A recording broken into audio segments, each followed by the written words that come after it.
If you've ever seen a termite inspection report, you know that they are ugly, difficult to read, and almost impossible to understand unless you have been specifically trained on how to read termite inspection reports. It's not uncommon to talk to a realtor who deals with multiple termite inspection reports on a daily basis, and they still don't understand how to read them or how to answer basic questions about the information being reported. I can help you out.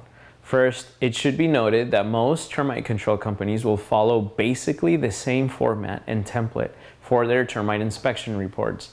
That's because the state agency that governs all of us, the Structural Pest Control Board, has given us direct and specific guidelines to the formatting and even some of the content that all termite inspection reports in California have to follow.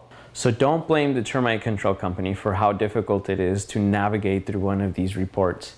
Chances are they are trying to comply with the state's mandated format. The good news is that most reports are standardized. Give me just the next couple of minutes and you'll be able to answer at least 80% of questions on any termite inspection report that is properly formatted to the current state's guidelines. Let's start with the first page. Here's an example of a real termite inspection report. We've redacted the address and contact information to protect the customer's privacy. The first line is the address of the property specifically inspected. The second line is the contact information of the termite control company who performed the inspection. In this line, you will see the name of the company performing the inspection, their address, telephone number, and the company's license number. In the lower right corner of this box, you will see the unique report number that is specific to this company. This is the number the company will reference when discussing your individual inspection report. Note, if you have multiple companies inspect your property, each company will have a unique report number for their system to reference. This line is customer contact information. The first box is the information of the person who requested the inspection. The second box is the information of the property owner or contact information of the current occupant. The third box is the contact information to whom the report was sent. If you're a homeowner requesting an inspection for your own property, all three of these boxes will have the same information. In escrow transactions, you may have different contact information in each of these boxes. For example, let's say one of my favorite realtors, Enrique Vique or Jeremy Conrad, may order a termite inspection of my house that is listed for sale. And that report will go directly to the escrow officer handling the transaction. These last few lines of this part of the report contain a lot of important information. This line is actually very important in that it sets any limitations that may be attributed to the report. You will notice that this line indicated whether the report is a complete report, a limited report, a supplemental report, or a re-inspection report. This part is a general description of the structure inspected. This information is really only useful when a crew returns to perform work on the property. It helps to verify the property referenced before commencing any work. In California, regulations require that termite inspectors leave a tag somewhere on site of the property inspected. This section tells you where in the structure you can find the inspection tag. Here's a key of codes that will correspond to the findings of this particular inspection. In this little snippet of the report alone, you can get a general idea of what was found. You will notice that all codes that start with the number 1 correspond to findings of subterranean termites. All codes that start with the number 2 correspond to findings of drywood termites. All codes beginning with 3 correspond to findings of fungus or dry rot. All codes starting with 4 correspond to other types of findings. This may be findings that are not infestations of termites, but issues that could be conducive to a termite infestation in the future. For example, a faulty grade level or signs of excessive water exposure on certain wood members. Codes beginning with 5 are issues that need a more thorough look. This could be areas of the structure that were inaccessible for inspection, such as a locked attic space. It could also be an area exhibiting evidence of termite infestation that cannot be thoroughly inspected. For example, termites swarming out of a chimney flue. There are not many, but every now and then you may run into a report that has codes that exceed the number 5 going up to 11 or so. This is an old and also acceptable format in termite inspection reports. In this specific report, you can see that the boxes for drywood termite and fungus dry rot are checked and nothing else. From this, you can see that at the time of inspection for this particular structure, there were findings related to drywood termites and fungus dry rot, but no issues with subterranean termites or other potential issues of concern. The final third of the first page of an inspection report will be an aerial view diagram of the structure inspected, the name of the termite inspector, their license number as registered with the Structural Pest Control Board, and their signature, often a digital version of their signature. In the diagram of the structure, you will see each finding and code placed in the general area where the particular finding occurs. For example, from looking at this diagram, it looks like they have some sort of porch where the front door is, an alley-like or side yard space on the right, a sliding door in the back with a big window next to it. If you were to take the front porch area, you would see that we have codes 2A, 2E, and 3C mentioned 2 times.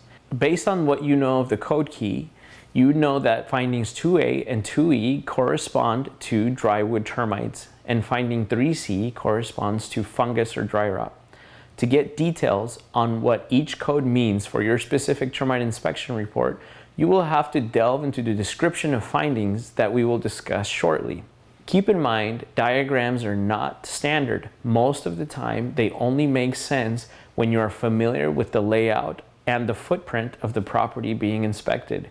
Each inspector will choose to include or omit as much detail as they like. More detail helps to provide context and helps others pinpoint the locations of each finding.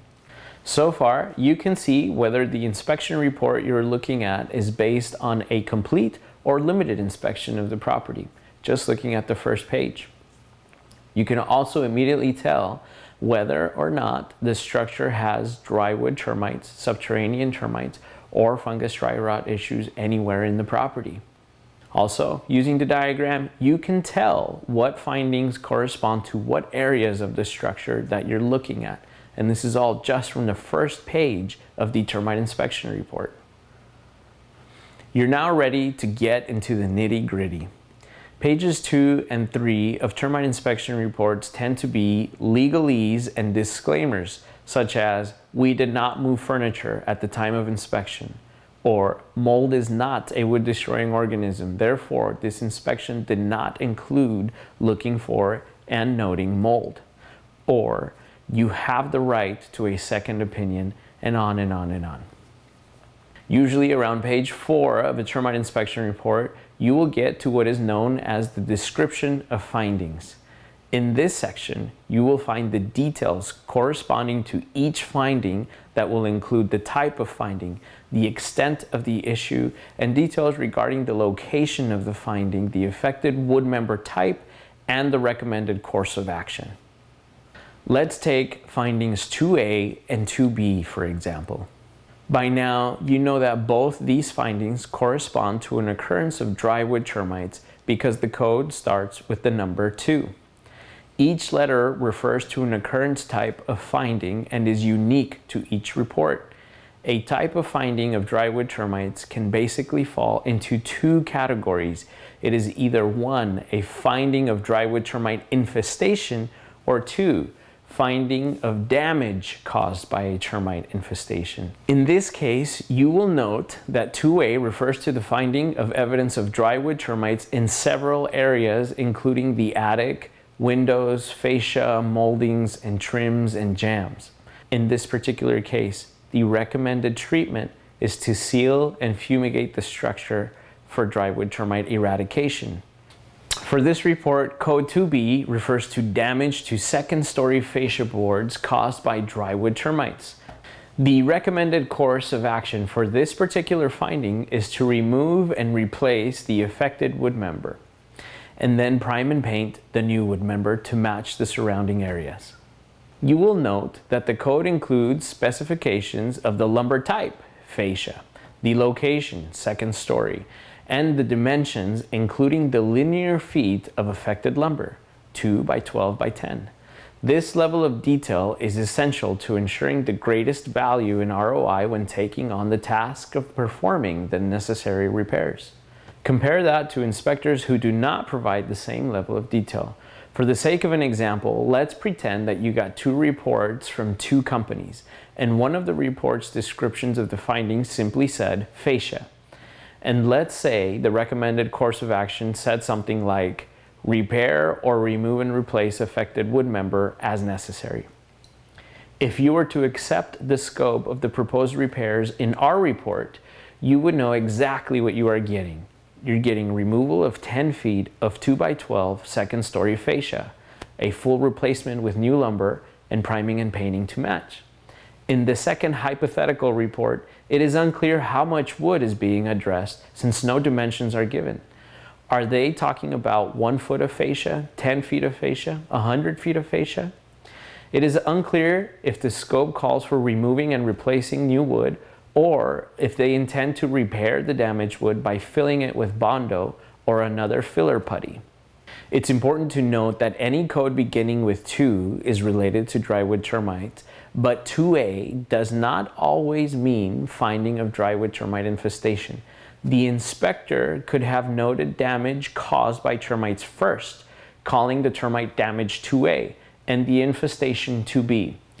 In this particular case, drywood termites were so rampant in so many different locations of the house, such as the attics, the eaves, etc., and in so many different types of wood members like molding, fascia, trims, that it was best for the sake of readability of the report that all drywood termite infestations were lumped into one code, in this case 2A. This will not always be the case. Each report is unique and different, and each inspector will choose to order the code findings differently. In order to understand the details of the findings of each report, you will have to consult each report's description of findings. We continue to be Southern California's preferred termite and pest control service provider.